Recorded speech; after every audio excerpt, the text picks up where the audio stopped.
Welcome back everyone. Welcome to civil services study. 437 test complete हो गए थे UPSC civil services के। यह टेस्ट नंबर 438 इंपॉर्टेंट होंगे प्रश्न। इससे एक टेस्ट डाला था इससे पहले यूपीपीसीएस का, उसमें टेक्निकल ग्लिच के कारण साउंड ही नहीं रिकॉर्ड हो पाया। तो अच्छे से उसका ये पेन टैब, इसका पेन का यूज़ करके आप देख सकते हो आंसर और एक्सप्लेनेशन को बाकी पढ़ लीजिएगा।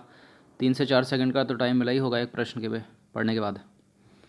तो चलिए स्टार्ट करते हैं। टेस्ट नंबर 438 और राष्ट्रपति वाली जो अपनी सीरीज़ चल रही थी इसमें इंडियन पॉलिटी की, उसमें पार्ट 4 है ये।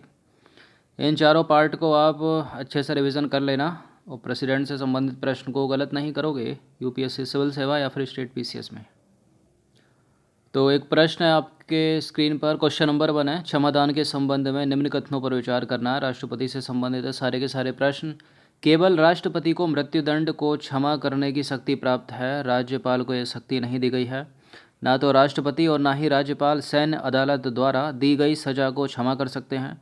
राज्यपाल के पास मृत्युदंड का निलंबन, परिहार और लघुकरण करने की शक्ति राष्ट्रपति के समान है। निलंबन, परिहार, लघुकरण के ऊपर कल प्रश्न बन चुका है।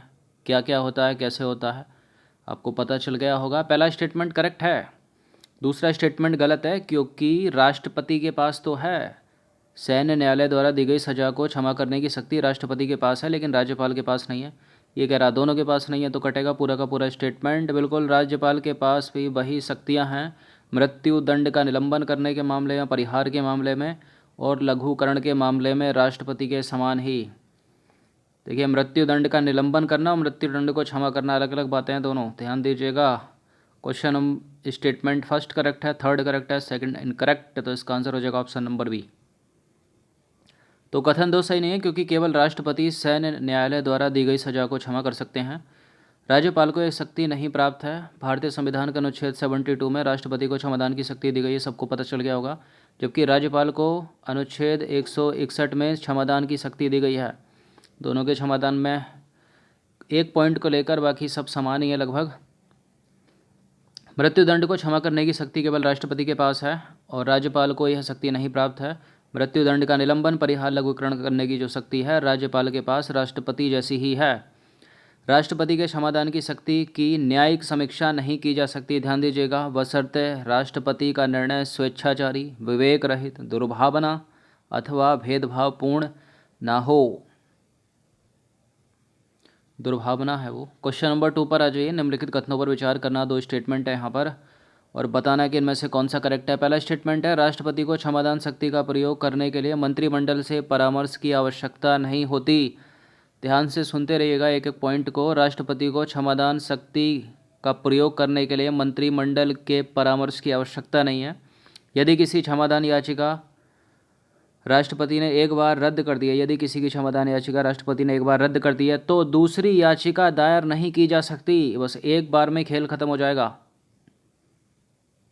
दूसरा वाला करेक्ट है, पहला इनकरेक्ट है, मंत्रिमंडल से सलाह लेनी पड़ती है राष्ट्रपति को, तो गलत है दोनों के, मतलब पहला स्टेटमेंट, दूसरा स्टेटमेंट जो है वो सही है। निर्भया केस में यही हुआ था, सरकार पे दबाव, राष्ट्रपति स्व विवेक शक्ति का प्रयोग तो कर नहीं सकते इसमें क्षमादान के मामले में, क्योंकि संविधान में लिखा है कि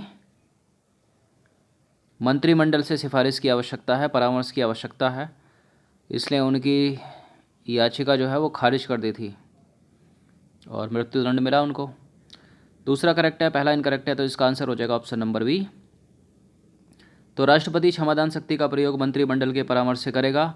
यदि क्षमादान की पूर्व याचिका राष्ट्रपति द्वारा रद्द कर दी गई है तो दूसरी याचिका दायर नहीं की जा सकती। क्वेश्चन नंबर 3 पर आ जाइए। भारत में अध्यादेश के प्रयोग के संदर्भ में कुछ स्टेटमेंट है यहाँ पर, बताना कि इनमें से कौन सा सही है। संविधान के अनुच्छेद 123 के अंतर्गत राष्ट्रपति और राज्यपाल इसका प्रयोग करते हैं। अध्यादेश का प्रयोग राष्ट्रपति स्वविवेकानुसार करता है। राष्ट्रपति द्वारा अध्यादेश तब जारी किया जाता है जब लोकसभा या राज्यसभा सत्र में नहीं रहते। देखिए पहला ही गलत है सॉरी, पहला ही गलत है, क्योंकि राष्ट्रपति के संबंध में अनुच्छेद 123 है अध्यादेश से रिलेटेड और राज्यपाल के संबंध में नहीं है, उसके लिए कोई दूसरा है। दूसरा गलत है, स्वविवेकानुसार नहीं कर सकता। अध्यादेश जारी करने की शक्ति, जिस प्रकार क्षमा करने की शक्ति, मंत्रिमंडल से सिफारिश लेनी चाहिए राष्ट्रपति को, वो इसके लिए भी राष्ट्रपति को मंत्रिमंडल से सिफारिश लेने की आवश्यकता है। राष्ट्रपति द्वारा अध्यादेश तभी जारी किया जा सकता है जब लोकसभा राज्यसभा सत्र में नहीं रहते। तो तीसरा करेक्ट है, केवल 1 और 2 इनकरेक्ट करो एलिमिनेट जहाँ जहाँ पर है। तो भारत के राष्ट्रपति संविधान के अनुच्छेद 123 के तहत अध्यादेश का प्रयोग करते हैं। मोस्ट इंपॉर्टेंट है, अनुच्छेद अलग से पूछा जाता है। और राज्यों के राज्यपाल संविधान के अनुच्छेद 213 के अंतर्गत इसका प्रयोग करते हैं। अध्यादेश का प्रयोग राष्ट्रपति स्वयं विवेक से नहीं कर सकते अपने, अपितु मंत्रिमंडल की सलाह लेनी पड़ती है उनको, और इसको वापस लेने में भी। अनुच्छेद 123 फर्स्ट में उपबंध है कि राष्ट्रपति उस समय अध्यादेश जारी कर सकते हैं जब संसद के दोनों सत्र सदन में नहीं होते। चलिए क्वेश्चन नंबर 4 पर आ जाइए। राष्ट्रपति द्वारा अध्यादेश जारी करने की शक्ति निम्नलिखित में से कहाँ कहाँ है? Britain, Bharat, America. देखिए अभी पिछले प्रश्नों को पढ़कर पता तो चल गया होगा कि भारत में तो है ही है, मतलब 2 तो होगा ही होगा इसका, और 2 चारों में दे रखा है, तो 2 ही है। अमेरिका ब्रिटेन में नहीं है, सी है इसका उत्तर। तो भारत के राष्ट्रपति की अध्यादेश जारी करने की शक्ति अनोखी है। अमेरिका और ब्रिटेन में इसका प्रयोग जो है वो नहीं किया जाता। क्वेश्चन नंबर 5 पर आ जाइए।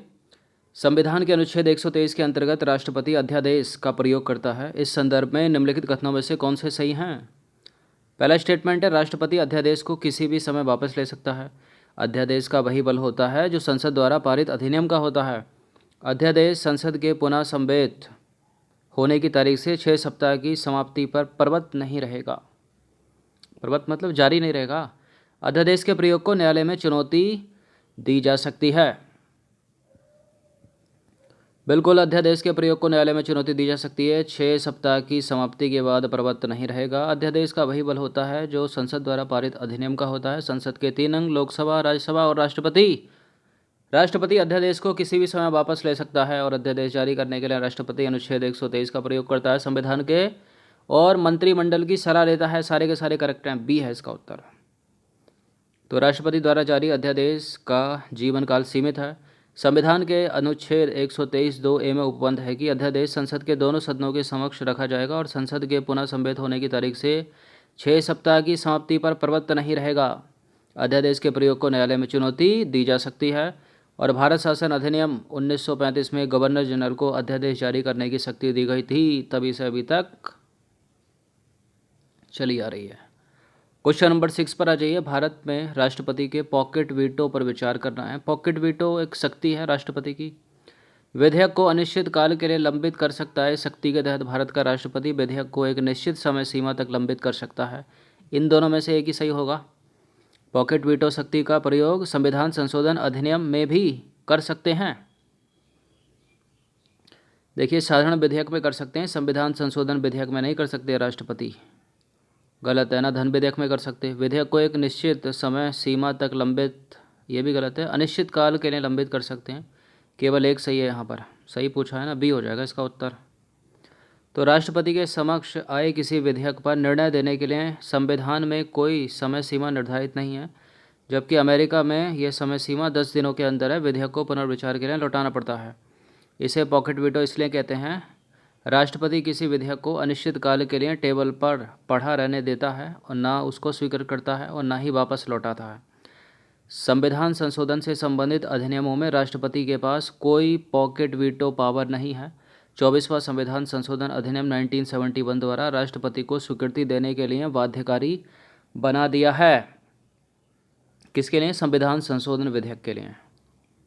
क्वेश्चन नंबर 7 पर आ जाइए। राष्ट्रपति के निलंबनकारी वीटो के संदर्भ में निम्नलिखित में से कौन सा सही है?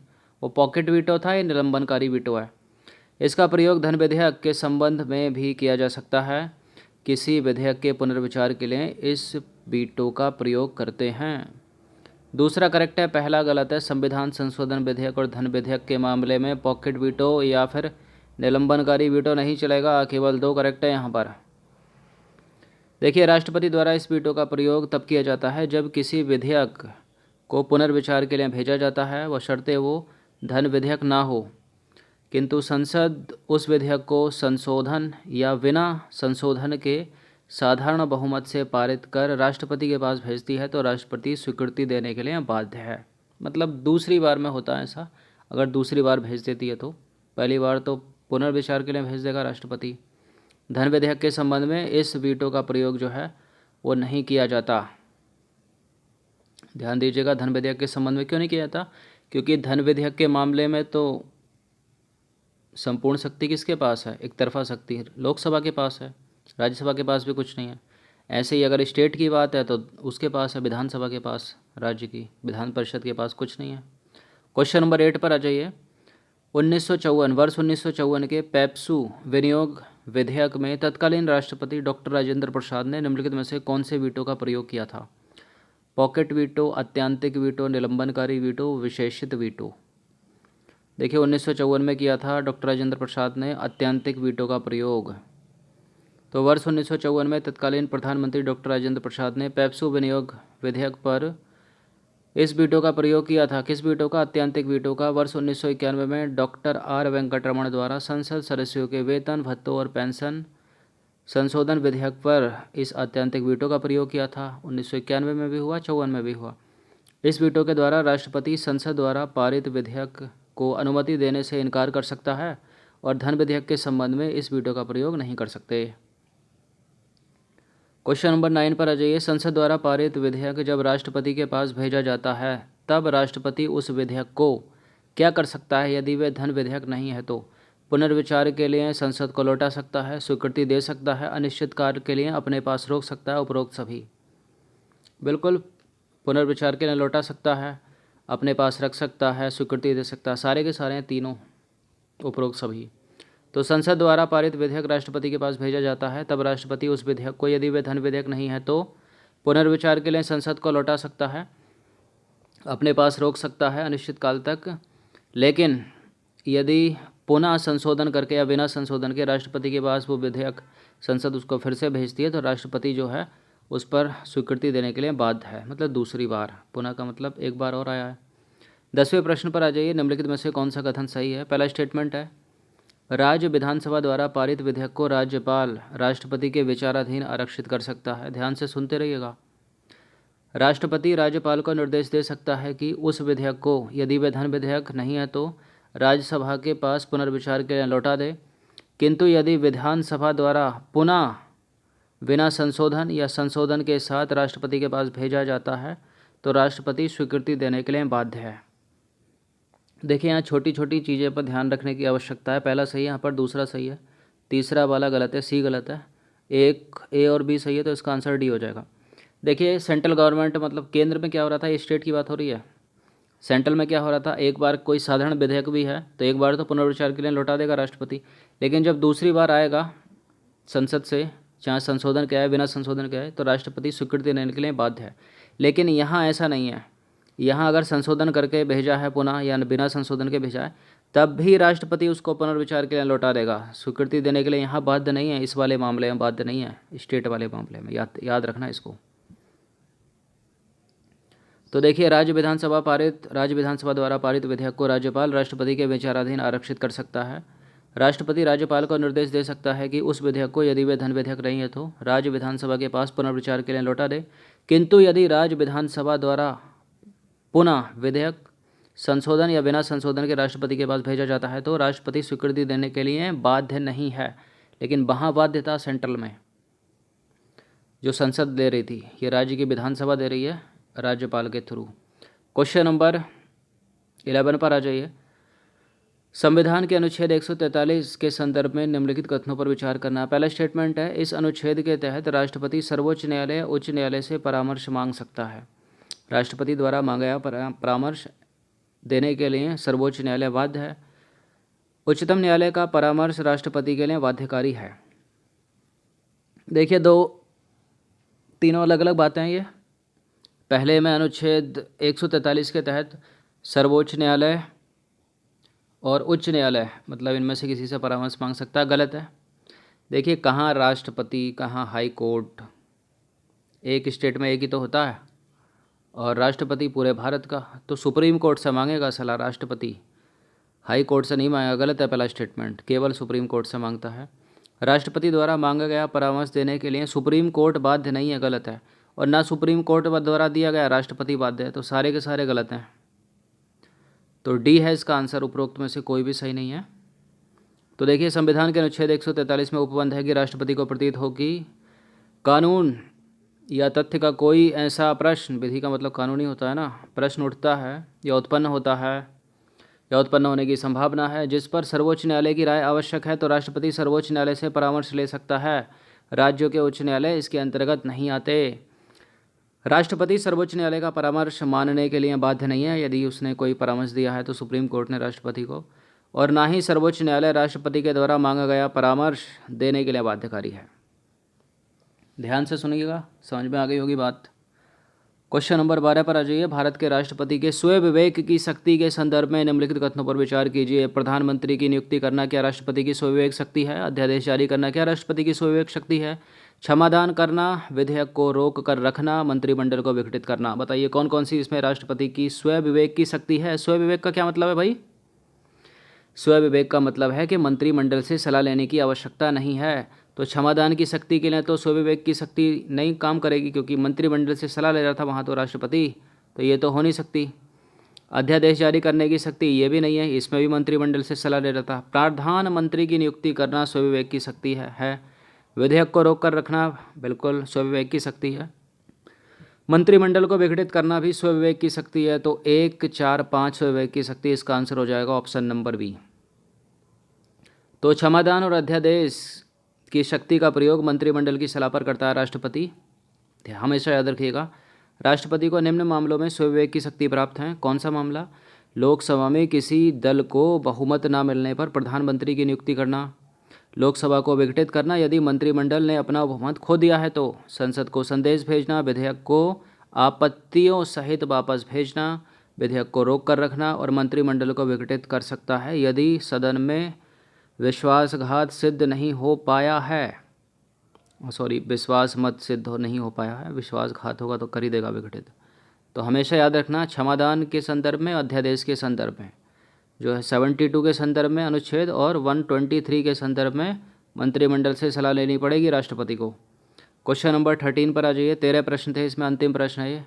निम्नलिखित पर विचार करना है। नए राज्यों का निर्माण, दूसरे स्टेटमेंट में वर्तमान राज्य की सीमाओं में परिवर्तन करना, तीसरा है धन विधेयक, चौथा है ऐसा विधेयक जो सही अर्थों में धन विधेयक नहीं है किंतु भारत की संचित निधि से व्यय करना पड़ता है। उपरोक्त में से कौन से विधेयक हैं जिसमें राष्ट्रपति की पूर्व मंजूरी या सिफारिश आवश्यक है? बताइए। देखिए, नए राज्यों के निर्माण में राष्ट्रपति की पूर्व मंजूरी या सिफारिश की आवश्यकता है। वर्तमान राज्यों की सीमाओं में परिवर्तन करना, तब भी राष्ट्रपति की सिफारिश की आवश्यकता है। धन विधेयक में तो है ही है ऐसा विधेयक जो सही अर्थों में धन विधेयक नहीं है किंतु भारत की संचित निधि से व्यय करना पड़ता है, इसमें भी है।